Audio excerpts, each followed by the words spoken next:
मैं अनिल कुमार मारवाल, व्याख्याता राजनीति विज्ञान, राजकीय उच्च माध्यमिक विद्यालय जमुआ रामगढ़।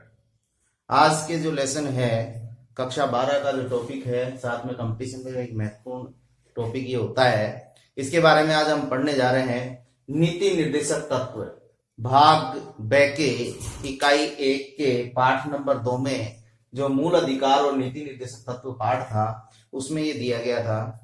देखिए, संविधान में हमें मूल अधिकार प्रदान किए गए हैं। 6 मूल अधिकारों के बारे में हमने अध्ययन किया और उन मूल अधिकार जो थे वो भारत की जनता को प्रदान किए गए थे। उनकी उन्नति और विकास के लिए, उनको जीवन जीने के जो प्राकृतिक अधिकार हैं उसके लिए, उन्नति और विकास के लिए उनको प्रदान किए गए थे। लेकिन उनका जब तक मतलब नहीं रह जाता, जब तक कि राज्य उनके लिए ऐसी व्यवस्था नहीं करे कि वो उन अधिकारों को प्राप्त कर सके।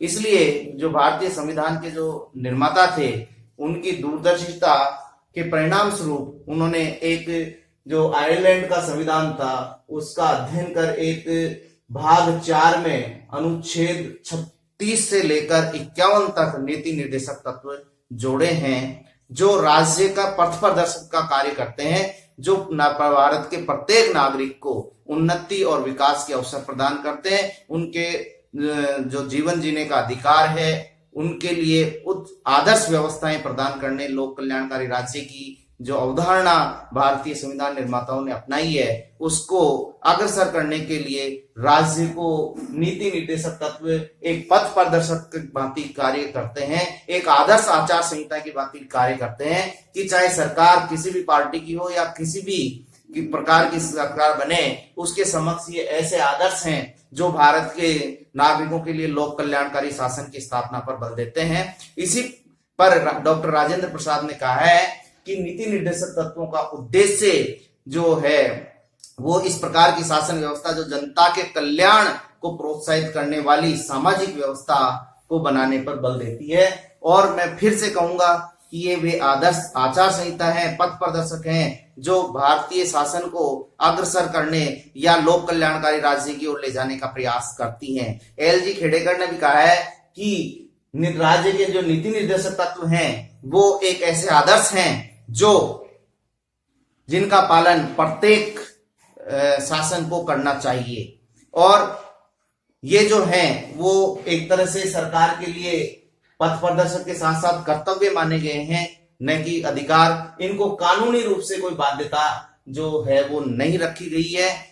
हालांकि ये स्वैच्छिक है सरकार के लिए कि सरकार इन नीति निर्देशक तत्वों का पालन करे या नहीं करे, लेकिन अधिकांशतः अब तक हमने जो भारत को आजाद होने के बाद में जो देखे हैं, कई ऐसे प्रावधान हमारे देश में लागू किए गए हैं, ऐसी योजनाएं लागू की गई है जो इन नीति निर्देशक तत्वों का पालन करते हुए निर्मित की गई है, इनको माना गया है। यानी हम यूं कहें कि संविधान में नीति निर्देशक तत्व एक तरह से वे आदर्श हैं जो भारतीय नागरिकों के लिए विभिन्न योजनाएं लेकर आते हैं, उनके सुव्यवस्थित अच्छी व्यवस्थाएं और उनके जीवन जीने के अधिकार और उनको आगे उन्नति बढ़ने, शिक्षा, स्वास्थ्य, सामाजिक और आर्थिक सुरक्षा प्रदान करते हैं। लेकिन यहां हम बात करेंगे संविधान में जो नीति निर्देशक तत्व हैं वो संविधान के भाग 4 में लिए गए हैं, ये पहले बता चुका हूं। इनका अगर अनुच्छेद की बात करें तो अनुच्छेद 36 से लेकर 51 यानी जस्ट जो मूल अधिकार हैं उनके जस्ट पीछे ही इनको जोड़ दिया गया है ताकि मूल अधिकारों की पालना सुनिश्चित हो जाए। इनके स्रोत जो है वो आयरलैंड के संविधान से लिए गए हैं। ये कंपटीशन की दृष्टि से और परीक्षा की दृष्टि से इंपॉर्टेंट है कि इनको किन अनुच्छेदों में लिया गया है, कौन से भाग में और कहां से लिए गए हैं, क्योंकि कई बार प्रतियोगी परीक्षाओं में ये प्रश्न कई बार पूछा गया है। इसलिए इसको अच्छी तरह से याद कर लें कि भाग 4 अनुच्छेद 36 से 51 और स्रोत आयरलैंड के संविधान से लिए गए हैं। तो सबसे पहले मैं बता दूं कि ये इन नीति निर्देशक तत्व केवल गाइडर की बात की कार्य करते हैं। इनको मानना या नहीं मानना यानी कानूनी रूप से राज्य बाध्य नहीं है कि इनको माने या नहीं माने। ये अनुच्छेद 37 में स्पष्ट रूप से लिखा गया है कि नीति निर्देशकों के पालन के संबंध में कोई न्यायालय द्वारा कानूनी बाध्यता नहीं लगाई जा सकती है। अपन 36 से 51 तक के जो अनुच्छेद हैं उनको कुछ भागों में वर्गीकृत करके पढ़ते हैं कि इनमें क्या क्या है। सबसे पहले जो नीति निर्देशक तत्व हैं वो आर्थिक सुरक्षा संबंधी, क्योंकि जो लोक कल्याणकारी राज्य है उसमें सामाजिक, आर्थिक, राजनीतिक भेदभाव रहित समाज की स्थापना करना उद्देश्य है। तो उसी उद्देश्य की पूर्ति के लिए आर्थिक सुरक्षा प्रत्येक नागरिक को प्रदान की गई है और उसके निर्देशक तत्व हैं। उनमें कुछ अनुच्छेद दिए गए आपके, अनुच्छेद 39। तो अनुच्छेद 39 की मैं बात करूं तो अनुच्छेद 39 के जो प्रावधान है वो कुछ इस प्रकार हैं। पहला यह है कि चाहे भारत का नागरिक स्त्री हो या पुरुष हो या किसी भी वर्ग का हो, उसको अपनी जीविका के लिए उपयुक्त साधन प्राप्त करने का अधिकार है। दूसरा इसमें प्रावधान जो किया गया है अनुच्छेद 39 में वो ये किया गया है कि देश में स्त्री और पुरुष जो भी हैं उनको समान कार्य के लिए समान वेतन पाने का अधिकार है।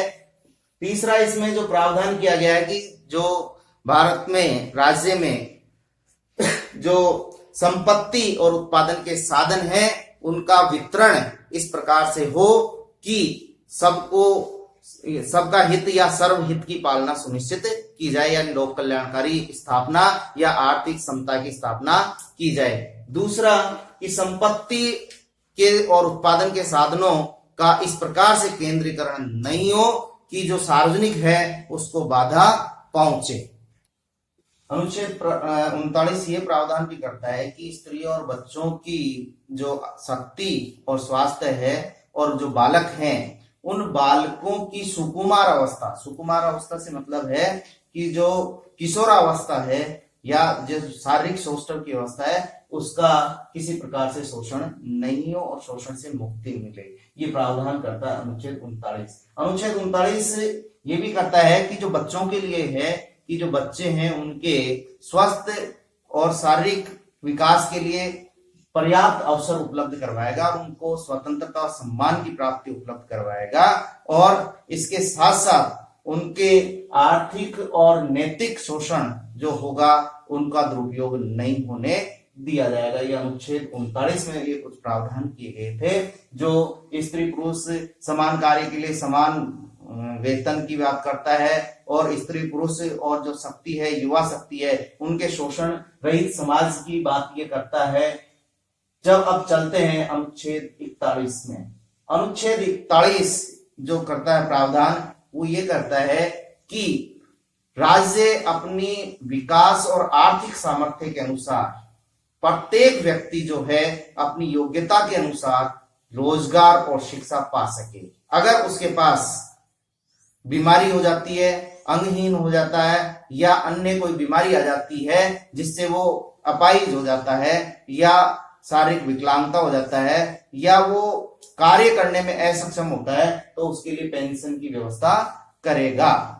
अनुच्छेद 42 जो है वो ये प्रावधान करता है कि राज्य को जो कार्य प्राप्त हो रहा, राज्य के द्वारा या किसी भी संगठन के द्वारा स्त्री पुरुष को जो भी कार्य प्राप्त हो रहा है उसमें जो कार्य की जो दशाएं हैं वो मानवोचित और यथोचित होनी चाहिए। इस प्रकार से नहीं कि पाशविक प्रवृत्ति की भांति या उनका शोषण किया जाए।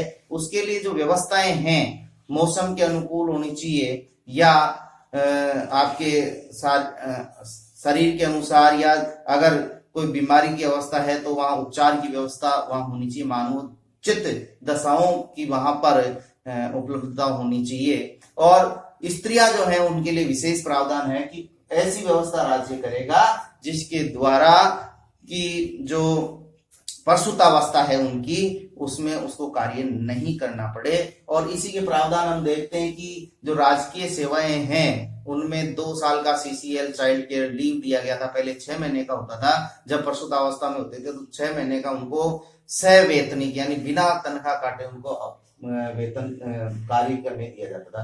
अनुच्छेद 43 की बात करें, अनुच्छेद 43 ये कहता है कि राज्य के द्वारा या किसी आर्थिक संगठन के द्वारा या अन्य किसी संस्था के द्वारा कृषि कार्य या अन्य कार्यों में जो लगे श्रमिक है उनको यथोचित वेतन मिलना चाहिए और वो उनको इतना अवसर प्राप्त होना चाहिए, इतना वेतन मिलना चाहिए कि वो अपने सामाजिक स्तर को ऊंचा उठा सके और सामाजिक और सांस्कृतिक रूप से वो उन्नत हो जाए और उनके सार्वजनिक अवकाश उनका अधिकतम उपयोग वो कर सके और आगे बढ़ सके। अनुच्छेद 43 में ही जो राज्य है वो इस प्रकार से व्यवस्था करता है कि जो उद्योग और संस्थाएं संगठन हैं उनमें जो कुटीर और घरेलू उद्योग है उनको भी सहायता प्रदान की जाएगी। इसमें कुछ संशोधन किए गए हैं। 42वां संविधान संशोधन जो किया गया है वो ये किया गया है कि कानूनी रूप से जो कमजोर वर्ग हैं उनको निःशुल्क कानूनी सहायता उपलब्ध करवाई जाएगी। और जो नंबर 2 इसमें प्रावधान किया गया 42वें संविधान संशोधन में वो किया गया कि जो औद्योगिक संस्थाएं हैं वो उनमें कर्मचारियों की भागीदारी सुनिश्चित की जाएगी। अनुच्छेद 48 की बात कर, इसलिए इसमें जो अनुच्छेद 43 के जोड़ा गया है जिसमें जो मानवोचित दशाओं के साथ साथ औद्योगिक जो संस्थाएं हैं उनकी भागीदारी भी सुनिश्चित की जाएगी। अनुच्छेद 48 की जब हम बात करते हैं तो ये चूंकि भारत एक कृषि आधारित देश था, कृषि की अर्थव्यवस्था प्रधान देश था और कृषि में जो मुख्य जो व्यवसाय आता है कृषि, क्योंकि जीडीपी में भी इसका महत्वपूर्ण योगदान होता है। कृषि और उद्योग पशुपालन, इन दोनों पर भारत की अर्थव्यवस्था टिकी हुई। तो इसके लिए भी अनुच्छेद 48 में जो है वो प्रावधान किए गए हैं कि कृषि और पशुपालन की जो व्यवस्था है उनको आधुनिक और वैज्ञानिक बनाया जाएगा। आधुनिक तकनीकों से कृषि को बढ़ावा दिया जाएगा, सब्सिडी दी जाएगी और जो नस्ल सुधार के कार्यक्रम है, चाहे दूध देने वाले हों, चाहे पशु मांस के लिए हों, चाहे आपके भार ढोने वाले या दूध देने वाले गाय बछड़ों की नस्ल सुधार के लिए जो विभिन्न कार्यक्रम चलाए जाएंगे वो अनुच्छेद 48 के अनुसार चलाए जाते हैं और चलाए भी गए हैं। और ऑपरेशन फ्लड और हरित क्रांति जो आई थी वो अनुच्छेद 48 से ही प्रेरित थी। अनुच्छेद 48 ये नस्ल सुधार और पशुओं के वध रोकने पर भी प्रावधान करता है कि जो नस्ल सुधार है, अच्छी नस्ल है, उनको पशुओं के वध को रोकने का भी बात ये करता है। तो अब कुल मिला के अपन बात करते हैं कि जो 44वां संशोधन अप्रैल 1979 में हुआ था, इसमें जो भारत के नीति निर्देशक तत्वों का पालन करते हुए जो संशोधन हुए उसमें आर्थिक, सामाजिक, नैतिक जो किसी भी प्रकार से देश में रहने वाले विभिन्न क्षेत्रों में, किसी भी क्षेत्र में, राज्य क्षेत्र में आने वाला जो व्यक्ति है उसके भेदभाव को कम करने का राज्य प्रयास करेगा। नंबर 2, हम नीति निर्देशक तत्वों को सामाजिक सुरक्षा और शिक्षा संबंधी नीति निर्देशक तत्वों में बांट सकते हैं। ये नीति निर्देशक राज्य को निर्देश देते हैं कि सामाजिक उन्नति और शैक्षिक प्रगति से संबंधित जो भारतीय नागरिकों को निर्देश के लिए राज्य को नीति निर्माण के लिए निर्देश देते हैं। मैं बता दूं कि नीति निर्देशक तत्व राज्य को निर्देश देते हैं कि वो लोक कल्याणकारी राज्य की स्थापना के लिए जो है वो प्रयत्न करेगा, लेकिन कानूनी रूप से वो बाध्य नहीं है। और इन्हीं प्रावधानों से सबसे पहले अपन इसमें जो सामाजिक सुरक्षा और शिक्षा से संबंधित जो शैक्षिक दृष्टि को ऊंचा उठाने के लिए जो निर्देश दिए गए हैं संविधान निर्माताओं को द्वारा भारतीय राज्य को, उसमें अनुच्छेद 44 की हम बात करें तो 44 अधिकार जो भारत में रहने वाले जो प्रत्येक नागरिक हैं उनको सभी को उनके सबके लिए एक समान आचार संहिता का पालन करने का जो है वो प्रावधान किया गया है। समान आचार संहिता प्रत्येक नागरिक के लिए होगा बिना किसी भेदभाव के रहे। अनुच्छेद 45 जो है वो एक इम्पोर्टेंट है क्योंकि देश का जो भविष्य है वो जो बच्चों पर निर्धारित होता है और बच्चे ही देश का भविष्य होते हैं। आगे ले जाने, विकास और आर्थिक प्रगति और सामाजिक उन्नति और जीवन स्तर को ऊंचा उठाने में चूंकि बच्चे ही आगे बढ़ते हैं, इसी का ध्यान रखते हुए संविधान निर्माताओं ने जो 10 वर्ष के लिए यानी 1947 से 57 तक 10 वर्ष तक के लिए जो 14 वर्ष तक की आयु के जो बालक बालिकाएं हैं उनके लिए अनिवार्य और निःशुल्क शिक्षा की व्यवस्था की जानी चाहिए राज्य के द्वारा। ये प्रावधान इसमें किया गया था और इसी से प्रेरित होकर जो आप जानते हैं कि 46वां संविधान संशोधन जो कानून बनाया गया 21 के जोड़ी गई और इसमें 45 में संशोधन हुआ कि जो 1 अप्रैल 2010 से लागू हुआ RTE जिसे बोलते हैं अपन, अनिवार्य एवं निःशुल्क शिक्षा अधिकार अधिनियम, उसमें सभी 14 वर्ष तक के आयु के जो बालक हैं उनको अनिवार्य और निःशुल्क शिक्षा राज्य के द्वारा प्रदान की जाएगी और अभिभावकों के लिए भी मूल कर्तव्य 11 जोड़ा गया। अनुच्छेद 46 की जब बात करते हैं तो देश की उस समय की तत्कालीन परिस्थितियों को ध्यान में रखते हुए शोषण सहित समाज की स्थापना के उद्देश्य से संविधान निर्माताओं ने अनुच्छेद 46 में राज्य को निर्देश दिया है कि उस समय जो शोषण युक्त समाज थे उनके उन्नति के लिए जो अनुसूचित जाति, अनुसूचित जनजाति और आर्थिक रूप से पिछड़े हुए या विशेष वर्ग के जो थे उनकी सामाजिक और उनके आर्थिक हितों की रक्षा की जाएगी। उनके सामाजिक और जो आर्थिक शोषण है उनके विरुद्ध उनकी रक्षा की जाएगी और उनको समान आर्थिक उन्नति के अवसर प्रदान किए जाएंगे। और राज्य को यहाँ पर देखिए ये भी आवश्यकता प्रदान की गई कि जो नीचे पिछड़े वर्ग हैं उनको ऊपर उठाने के लिए कोई ना कोई विशेष प्रयत्न करना चाहिए। और उसी के लिए जो अनुच्छेद 46 ये कहता है कि SC ST जो हैं, जो पिछड़े हैं, आर्थिक रूप से दबे हुए हैं, दलित वर्ग हैं, उनको ऊपर उठाने के लिए जब तक कोई विशेष प्रयास नहीं किया जाएगा तब तक उनका सामाजिक और आर्थिक स्तर ऊंचा नहीं होगा। और इसी को आप देख ही रहे हैं कि वर्तमान व्यवस्था में जो इनके लिए विशेष प्रयास किए जा रहे हैं और आगे अपन पढ़ेंगे क्या क्या प्रयास किए गए। अनुच्छेद 47 जो है वो ये कहता है कि जीवन स्तर को ऊंचा उठाने और सार्वजनिक स्वास्थ्य, यानी ये कहता है कि देश में रहने वाला प्रत्येक नागरिक का जीवन स्तर उच्च हो, विकास और उन्नति के पर्याप्त अवसर प्राप्त हो और वो स्वस्थ जीवन जिए। स्वस्थ जीवन जीने के लिए यानी सार्वजनिक स्वास्थ्य की बात करता है। और अभी आपने देखा होगा कि आपदा महामारी के कोरोना के टाइम पे भी अपने चल रहा है कि लॉकडाउन वगैरह जो भी है राज्य सरकार जो फैसला ले रही है वो अनुच्छेद 47 के अनुसार ले रही है कि लोगों के जीवन स्तर को बचाने के लिए, जीवन को बचाने के लिए और उनको स्वस्थ रहने के लिए विभिन्न योजनाएं परियोजनाएं लेकर आ रही है। और साथ में ये भी प्रावधान किया गया कि जीवन स्तर तभी होगा कि जब लोग मादक पदार्थों का सेवन नहीं करें, केवल औषधि के रूप को छोड़कर। और इसमें प्रावधान किया गया है कि जो मादक पदार्थ हैं उन पर पूर्ण प्रतिबंध होगा और केवल औषधि में काम में आने वाले मादक पदार्थों का प्रयोग किया जाएगा जिनका लाइसेंस जो प्रदान किया जाएगा। 42वें संविधान संशोधन जो किया गया इसी संबंधित 48 के जोड़ा गया और इसमें जो 48 था वो वन और पर्यावरण से संबंधित है। इसमें जोड़ा गया कि पर्यावरण की रक्षा की जाएगी स्वास्थ्य बढ़ाने के लिए, क्योंकि जीवन स्तर और सार्वजनिक स्वास्थ्य तभी रहेगा जब हरियाली होगी, पर्यावरण शुद्ध होगा। तो पर्यावरण की सुरक्षा और खाद्य श्रृंखला को उपयुक्त बनाने के लिए जो वन्य जीव संरक्षण है उसमें भी संशोधन किया गया। चलिए नंबर 3 जो हमने वर्गीकृत किया है वो पंचायती राज, प्राचीन स्मारक और न्याय संबंधी जो निर्देशक तत्व हैं उनके बारे में। इनके बारे में जो विशेष अनुच्छेद है 40, 49 और 50 की हम बात करेंगे। अनुच्छेद 40 जो है वो शासन के विकेंद्रीकरण की बात करता है। विकेंद्रीकरण से मतलब है कि चूंकि भारत जो है वो एक क्षेत्रफल की दृष्टि से, भौगोलिक दृष्टि से एक विविधताओं वाला देश है, संस्कृति की दृष्टि से, भाषा की दृष्टि से विविधताओं वाला देश है। तो अगर शासन केंद्रीकृत हो जाएगा तो प्रत्येक नागरिक का विकास नहीं होगा। लोक कल्याणकार की भावना जो है, समाजवाद की भावना है, उसके विपरीत कार्य होगा। इसके लिए संविधान निर्माताओं ने समाजवादी लोकतंत्रात्मक लोक कल्याणकारी राज्य की स्थापना के लिए जो शासन के विकेंद्रीकरण की बात कही है उसमें अनुच्छेद 40 में ग्राम पंचायतों के गठन की बात की गई है। और ग्राम पंचायतों के गठन से जो शासन होगा वो विकेंद्रीकृत होगा। ग्राम स्तर में वार्ड पंच से लेकर सरपंच तक की जो संस्थाएं होंगी वो नागरिक के प्रत्येक विकास में जो है सहयोग करेंगी और उन संस्थाओं को एक स्वायत्त शासी यानी खुद का उनका शासन एक तरह से स्वायत्त शासी संस्थाएं बनाने पर प्रयत्न करेगा। अनुच्छेद 49 की हम बात करते हैं तो ये एक तरह से हमारी जो ऐतिहासिक धरोहर है, जो हमारी प्राचीन कला है, हमारी संस्कृति है, उसको संरक्षित करने से संबंधित है।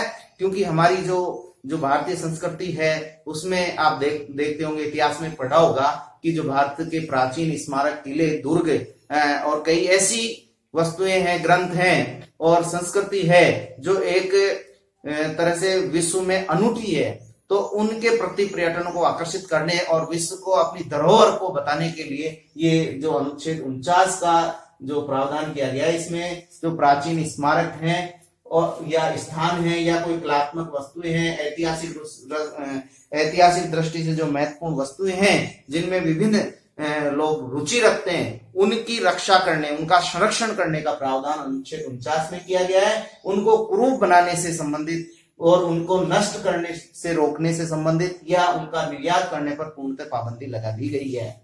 अनुच्छेद 50 की बात करते हैं तो ये एक महत्वपूर्ण प्रावधान राज्य में है कि इसमें कार्यपालिका को न्यायपालिका से बिल्कुल पृथक कर दिया गया है कि यहाँ पे सभी नागरिकों के साथ न्याय हो, लोक कल्याणकारी राज्य की स्थापना का उद्देश्य पूर्ण हो, सर्वांगीण विकास की अवधारणा पूर्ण हो, तो यहाँ पर जो न्यायपालिका है उसको पूर्ण रूप से स्वतंत्र दिया गया, स्वतंत्रता प्रदान की गई है। वो संविधान की व्याख्या करने और कोई भी नियम अधिनियम को अवैध घोषित करने, वैध घोषित करने का जो है वो न्यायपालिका को प्रदान किया गया है। और न्यायपालिका को स्त्रीकरण न्यायपालिका सर्वोच्च न्यायालय का उच्च न्यायालय और जिला और सेशन न्यायालय आपको पता ही है, एकीकृत न्याय प्रणाली की व्यवस्था भारत में की गई है।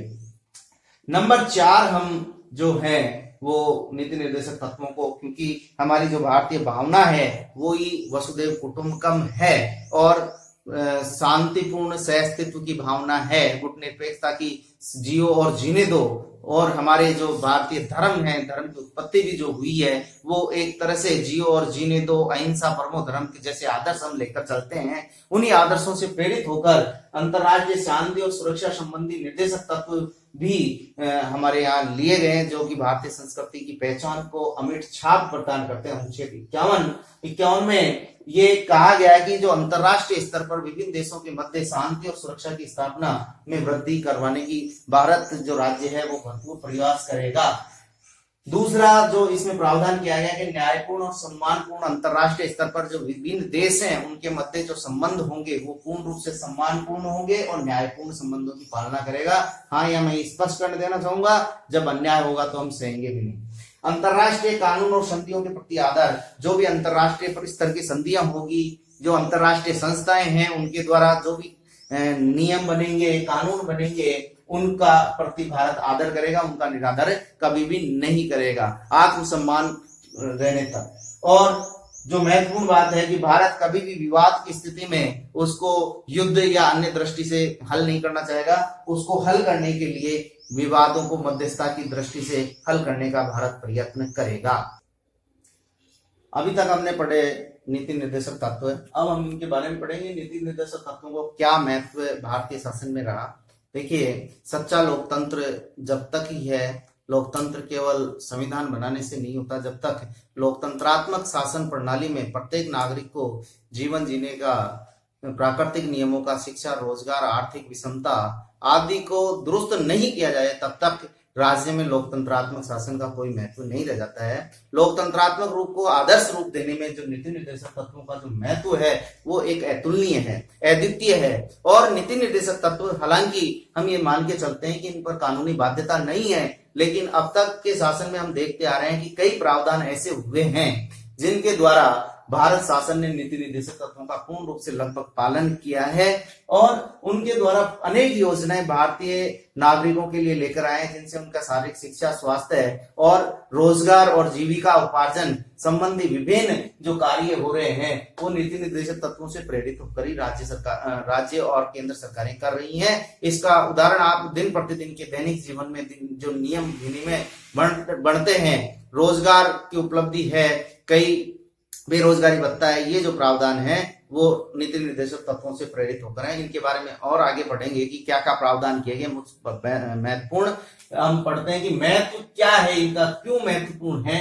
सबसे पहले अपन जो कुछ पॉइंट दिए गए हैं बुक में उसके अनुसार अपन बात करते हैं कि सबसे पहले शासन के लिए एक आचार संहिता है ये, यानी शासन कि इस बिंदुओं के आधार पर आपको शासन चलाने का पालन करना चाहिए। तो भारतीय संविधान में नीति निर्देशक ऐसी आचार संहिता है जिनका पालन करना चाहिए। हालांकि मैं आपको बता दूं कि बार बार बता रहा हूं कि नीति निर्देशक तत्व वाद योग्य नहीं है, यानी न्यायालय में अगर राज्य कोई इनकी पालना नहीं करे तो आप न्यायालय में नहीं जा सकते, जबकि मूल अधिकारों में आपको न्याय का संरक्षण प्राप्त था, यहाँ पर नहीं है। लेकिन फिर भी मैं बता दूं कि लोकतंत्र में जनता की जो अदालत है वो सबसे बड़ी अदालत है।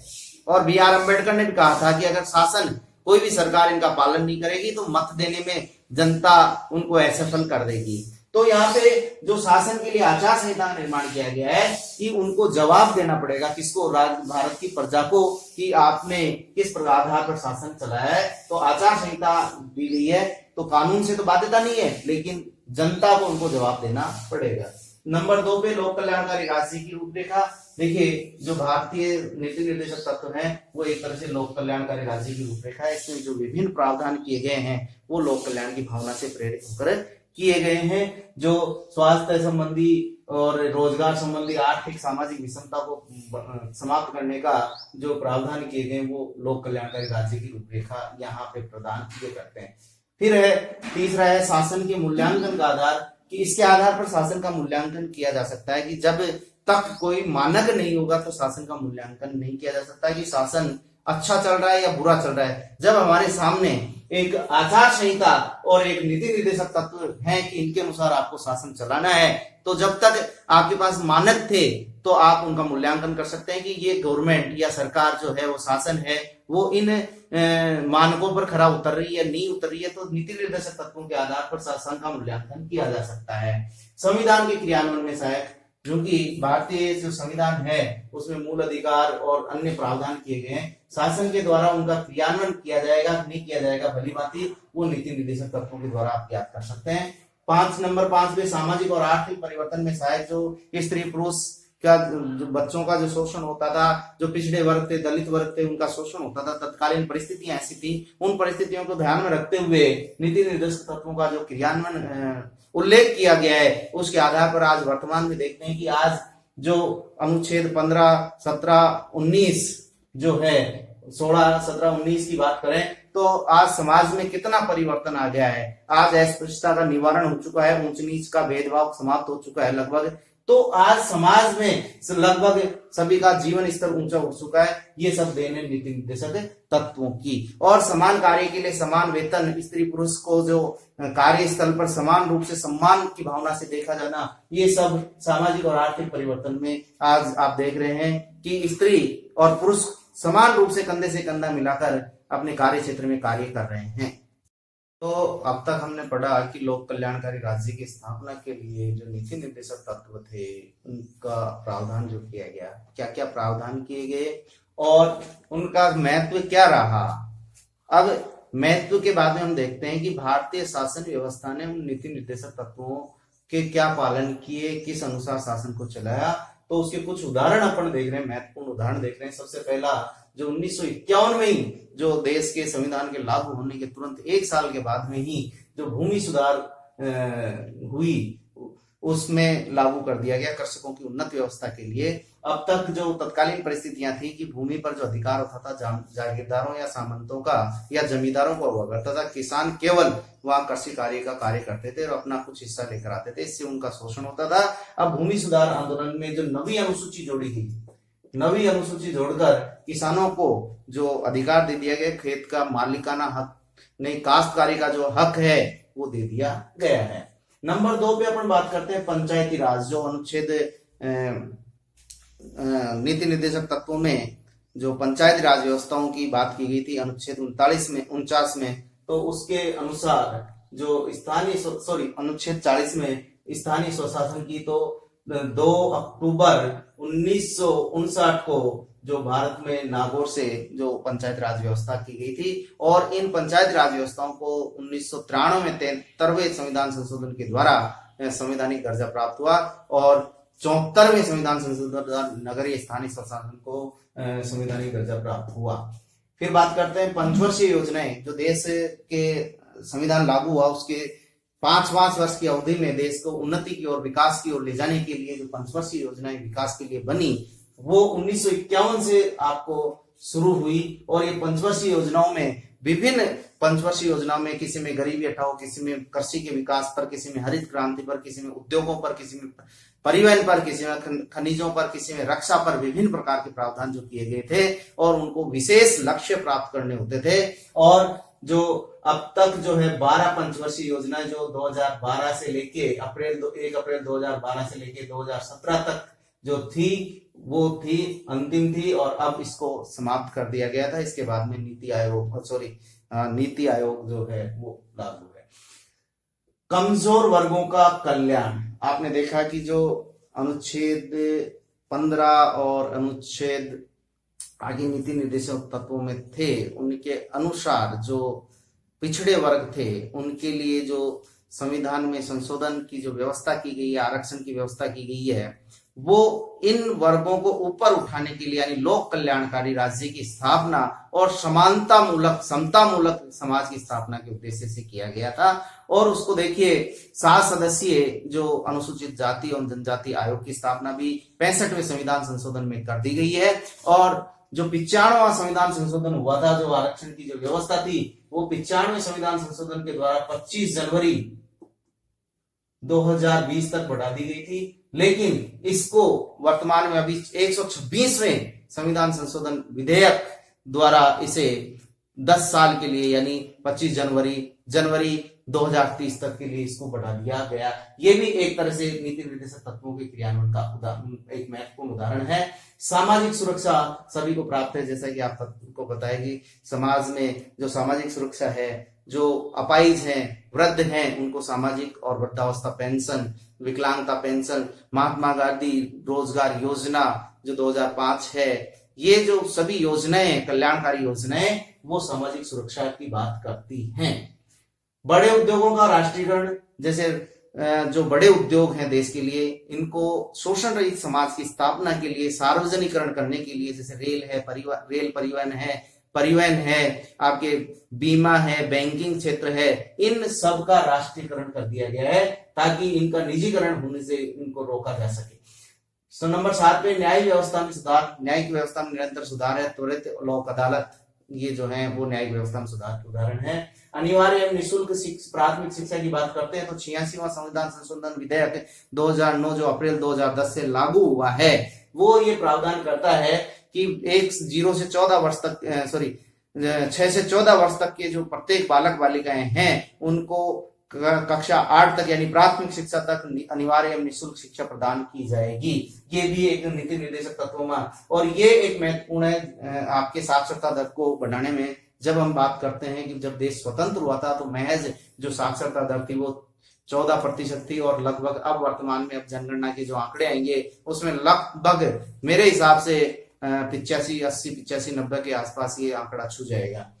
संपत्ति के अधिकार से संबंधित व्यवस्था में परिवर्तन, क्योंकि मूल संविधान में आपको पता है कि संपत्ति को 7वां मूल अधिकार दिया गया था, लेकिन जो संविधान संशोधन हुआ 44वां, उसमें इसको मूल अधिकारों से हटाकर इसको एक कानूनी अधिकार बना दिया गया है ताकि संपत्ति के केंद्रीकरण को रोका जा सके।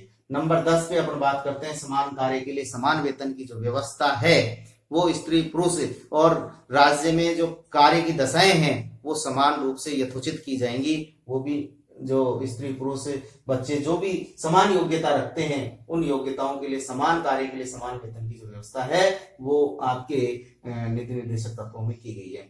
मैं एक चीज और आपको बताना चाहूंगा कि जो पंचायत राज और स्थानीय स्वशासन है उसमें जो 33% आरक्षण है, यहाँ पर सामाजिक कमजोर वर्गों के आरक्षण में कल्याण में कि जो स्थानीय पंचायती राज व्यवस्थाएं हैं या स्थानीय स्वशासन है उसमें महिला सशक्तिकरण के लिए 30% जो सीटें आरक्षित की गई हैं वो भी एक नीति निर्देशक तत्वों से ही प्रेरित हैं। अब हम जो है मूल अधिकार और जो नीति निर्देशक तत्वों की हमने बात की, दोनों ही व्यक्ति के विकास और लोकतंत्रात्मक लोक कल्याणकारी व्यवस्था को प्राप्त करने के जो साधन थे, लेकिन दोनों में कुछ मूलभूत अंतर हैं वो अपन देखेंगे। और परीक्षा की दृष्टि से प्रतियोगी परीक्षा हो, चाहे कक्षा 12 और चाहे बीए में, ये क्वेश्चन एक आपको लॉजिक तर्क के आधार पर आपको ये निर्धारित करना है। सबसे पहला मूल अधिकार और इसमें अंतर की बात करते हैं। पहले नंबर का जो अंतर आता है वो आता है कि मूल अधिकार न्यायालय में वाद योग्य है। अगर आपके न्याय इन अधिकारों का उल्लंघन करते हैं तो उनकी न्यायालय में शरण ली जा सकती है, जबकि नीति निर्देशक तत्वों में अनुच्छेद 37 के अनुसार आप इनमें न्यायालय में वाद दायर नहीं कर सकते हैं। इनके उल्लंघन पर किसी प्रकार का कोई बंधन नहीं है। केवल यहाँ पे दूसरी चीज मैं ये क्लियर कर देना चाहूंगा कि ये मूल अधिकार है और ये राज्य के लिए कर्तव्य है। ध्यान रखिए, मूल अधिकार अपने व्यक्ति के लिए है और ये राज्य के लिए केवल कर्तव्य है। कर्तव्य के लिए दूसरा है मूल अधिकार एक तरह से कानूनी अधिकार है, जबकि जो नीति निर्देशक तत्व राज्य के लिए एक नैतिक बंधन है, माने तो माने नहीं माने। नंबर 3 पे आता है कि मूल अधिकार जो है वो व्यक्तिगत अधिकार हैं, व्यक्ति को प्राप्त हैं देश के प्रत्येक नागरिक को, जबकि ये राज्य से संबंधित हैं और राज्य को ये जो है वो एक आदर्श आचार संहिता प्रस्तुत करते हैं। चौथा जो मूल अधिकार है वो एक तरह से राजनीतिक लोकतंत्र की यानी शासन में लोकतंत्र की स्थापना करते हैं, जबकि जो नीति निर्देशक तत्व हैं वो एक तरह से देश राज्य में समानता यानी सामाजिक और आर्थिक समानता यानी सामाजिक और आर्थिक लोकतंत्र की स्थापना में सहायक होते हैं। मूल अधिकार और नीति निर्देशक तत्वों में संबंध की बात करें इससे पहले मैं एक अंतर और आपको बता दूं कि ये जो है मूल अधिकार अनुच्छेद के भाग 3 में है, जबकि नीति निर्देशक तत्व भाग 4 में। ये भी एक अंतर का आधार आपके हो सकता है। मूल बात यह है कि मूल अधिकार भाग 3 में 3 के जस्ट बाद में नीति निर्देशक तत्व जो रखे गए हैं अनुच्छेद ये 35 तक ये रखे गए हैं, 36 से ये शुरू कर दिए गए हैं। बात आती है कि इनमें क्या संबंध है। अंतर हमने ने पढ़ लिया। संबंध की बात करें तो इनको एक दूसरे का पूरक माना जाना चाहिए, क्योंकि दोनों ही देश के राष्ट्र के लोक कल्याणकारी राज्य की स्थापना की बात करते हैं, दोनों ही नागरिकों के हितों की बात करते हैं, दोनों ही सामाजिक आर्थिक समानता की बात करते हैं, स्वतंत्रता की बात करते हैं, शोषण के विरुद्ध अधिकार की बात करते हैं। लेकिन यहाँ मूल अधिकार तो अधिकार प्रदान करते हैं, जबकि नीति निर्देशक तत्व के लिए बाध्यकारी नहीं है। और जो न्यायाधीश गडकरी ने भी कहा है कि अगर कोई दोनों में विवाद हो जाए मूल अधिकार और नीति निर्देशक तत्वों में, तो न्यायालय को ऐसा सामंजस्य स्थापित करना चाहिए कि दोनों में सामंजस्य स्थापित हो जाए। दोनों को एक दूसरे के पूरक माना जा सकता है, क्योंकि निर्देशक तत्वों के बिना अधिकार अर्थहीन है, निर्देशक तत्व और अधिकारों के बिना निर्देशक तत्व अर्थहीन है। क्यों? क्योंकि जब अधिकार दिए गए हैं तो उनको लागू करने का भी जो है वो मानस होना चाहिए, और अगर मानस है तो अधिकार किसको दिए जाएंगे, तो दोनों एक दूसरे के पूरक माने जा सकते हैं। संविधान में जो अब तक की वर्तमान व्यवस्था की बात करें तो वर्तमान में दोनों मूल अधिकार और नीति निर्देशक तत्वों का सामंजस्य स्थापित है, दोनों एक दूसरे के पूरक हैं, विरोधी नहीं है। दोनों की एक ही भावना है, मूल भावना लोकतंत्रात्मक गणराज्य, सामाजिक समानता, आर्थिक समाजना की स्थापना करना। इसमें कई मामले ऐसे हैं, जैसे 1967 गोकुलनाथ बनाम केरल राज्य की अपन बात करते हैं, तो इसमें जो व्यवस्था दी गई न्यायपालिका के द्वारा कि न्यायपालिका को सर्वोच्च माना गया, और इसमें जो है सर्वोच्च निर्धारित की गई संसद द्वारा इसमें इसके जो कार्य क्षेत्र है उसमें को असंशोधनीय माना गया है। नंबर 2 पे केशवानंद भारती बनाम पंजाब राज्य 1973 की बात करें तो इसमें जो सर्वोच्च न्यायालय ने व्यवस्था दी कि जो मूल ढांचा है संविधान का उसमें कोई परिवर्तन नहीं किया जा सकता। संशोधन तो किया जा सकता है, लेकिन संविधान के मूल ढांचे में किसी प्रकार का कोई परिवर्तन नहीं होगा। यहाँ एक खास बात इसकी है। 42वें संविधान संशोधन की अपन बात करें, जिसे मिनी संविधान संशोधन भी जो कहा गया था, उसमें नीति निर्देशक तत्वों को मूल अधिकारों से वरीयता देकर सारे संशोधन कर दिए गए थे। लेकिन 1980-81 में जो मिनर्वा मिल्स मामला आया तो उसमें मूल अधिकारों को पुनः वरीयता दे दी गई, और जो न्यायालय ने व्यवस्था दी कि संसद के पास संविधान संशोधन की असीमित शक्ति नहीं है। संसद जो संविधान में संशोधन करती है वो अपने दायरे में रहकर ही सीमित रहकर ही कार्य कर सकती है, जब तक कि संविधान के मूल ढांचे में कोई परिवर्तन नहीं हो गया। तो ये 3 मामले बहुत इंपॉर्टेंट है। ये कई बार प्रतियोगी परीक्षाओं में आते हैं कि मूल ढांचे में परिवर्तन, तो एक दूसरे से ये विपरीत फैसले भी कह सकते हैं कि इसने इसको परिवर्तित कर दिया। तो इस प्रकार से ये हमने चैप्टर जो 2 था, भारतीय जो संविधान की विशेषताएं थी, उन मूल विशेषताओं में मूल अधिकार और नीति निर्देशक तत्व आपको जो प्रदान किए गए हैं उनके बारे में अपन ने पढ़ा। अब इसका एक टॉपिक मूल कर्तव्य और बच रहा है, वो आगे अपन पढ़ेंगे और चैप्टर उसके बाद में फिनिश होगा। उसके बाद में गृह कार्य। वीडियो कैसा लगा लाइक जरूर कीजिए। पढ़े, अच्छा पढ़े और कंटिन्यू पढ़े।